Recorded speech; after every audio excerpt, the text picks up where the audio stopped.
Si vous êtes né avant 2010, vous avez sûrement connu l'essor de la VOD. Mais est-ce que vous vous souvenez de ce site?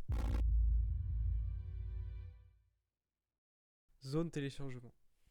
Un site simple, avec une interface au style minimaliste, pour pas dire dégueulasse. Pour faire simple, ce site permet de télécharger à peu près n'importe quoi. Vous cliquez sur quelque chose qui vous plaît, une série, un film, vous avez un lien de téléchargement, vous téléchargez, et c'est tout. Donc le site n'héberge en réalité que des liens de téléchargement. Et le téléchargement direct, c'est légal. Puisqu'en fait, si vous en possédez la copie, vous pouvez télécharger à peu près n'importe quoi. Et pourtant, les autorités ont essayé de fermer ce site de nombreuses fois, puisque, évidemment, tout le monde ne possède pas la copie de ce qu'il télécharge. Si vous essayez d'accéder au site, il y a de grandes chances que ça ne fonctionne pas. Mais alors pourquoi? Pour une raison assez simple. Les opérateurs vous bloquent l'accès au site par DNS. Voyons rapidement ensemble ce qu'est un DNS. Quand vous tapez par exemple Google dans la barre de recherche, vous faites une requête à un serveur distant. Ce serveur, le serveur DNS, va vous renvoyer l'adresse IP correspondante du serveur. Le souci, c'est que les opérateurs peuvent arbitrairement bloquer un site s'ils le veulent. C'est le cas de Zone Téléchargement. Heureusement, des entreprises privées comme Cloudflare proposent leur serveur DNS gratuitement. D'ailleurs, changer de serveur DNS est très simple, je vous laisse un lien dans la description. Une fois le changement de serveur DNS effectué, vous pouvez accéder au site. Je ne l'ai pas forcément précisé, mais quand vous accédez à un lien de téléchargement, vous subissez quelques pubs. Ce n'est pas vraiment un problème, mais par contre, quand vous accédez au lien, vous arrivez en fait sur un hébergeur de fichiers, comme Google Drive. Cet hébergeur, il doit se rémunérer, et il va se rémunérer avec votre argent. Si vous le payez, vous pouvez accéder à des téléchargements illimités en nombre. Mais si vous ne le payez pas, et en général, il vous limite à un téléchargement toutes les 2 heures, comme ici. Ou limite votre vitesse de téléchargement à 1 mégaoctet seconde ou 100 kilooctets, ça dépend d'eux.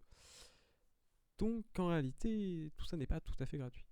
Pour éviter de payer tous les hébergeurs, ce qui serait un peu aberrant, il existe des services de débridage, comme AllDebrid, qui permettent, avec encore une fois un abonnement, rien n'est gratuit, d'utiliser tous les hébergeurs présents sur le site zone de téléchargement. L'avantage, c'est que vous payez un seul service pour accéder à tous les hébergeurs.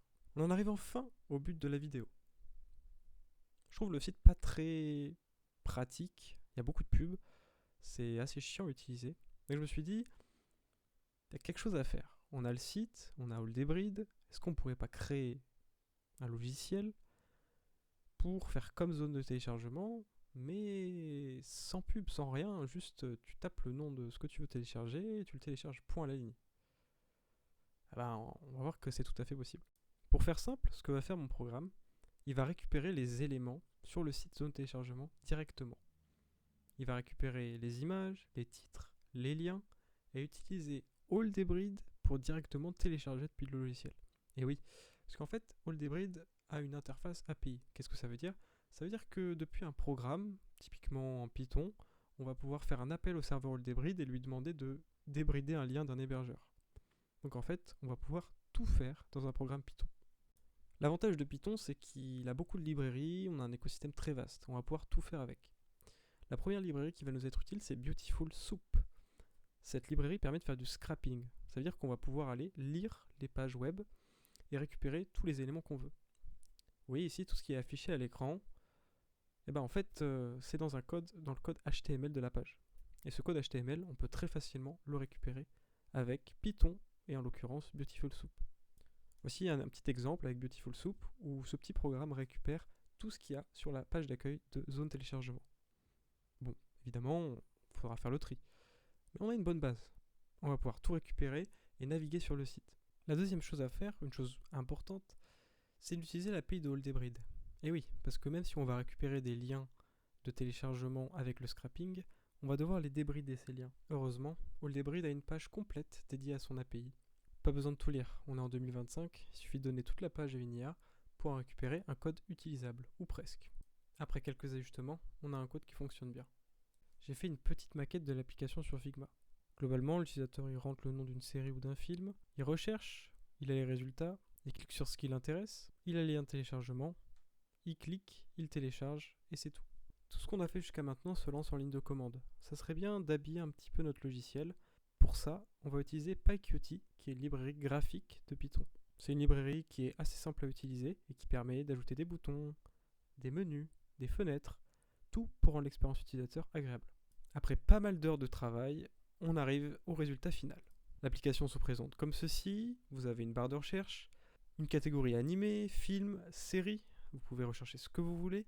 Par exemple ici, la soupe aux choux est téléchargée sur la droite. Vous pouvez aussi choisir vos hébergeurs, puisque selon les hébergeurs, des fois les fichiers n'existent plus, ont été supprimés. Donc là, vous avez le choix.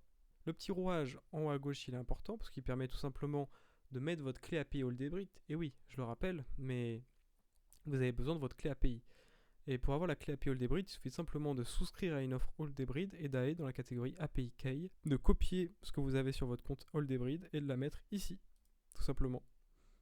L'URL de zone de téléchargement ici, il est actualisé, mais si dès lors il change, il faudra le changer, mais ça ne devrait pas poser de problème pour l'instant. Voilà à peu près pour l'application, vous pouvez télécharger, reprendre, mettre en pause un téléchargement, l'arrêter. Tout ça est disponible sur le GitHub, vous pouvez le télécharger, c'est évidemment gratuit, on ne peut pas faire de l'argent là-dessus. La seule chose qu'il vous faut, c'est une clé API Holdebrid, sinon ça marchera tout simplement pas. Une fois l'archive téléchargée, il vous suffit simplement de la décompresser dans un dossier, de rentrer dans le dossier et de lancer le .exe, c'est tout. C'est tout pour moi dans cette vidéo, j'espère que vous avez apprécié. N'hésitez pas, si vous avez des questions, les commentaires sont faits pour ça.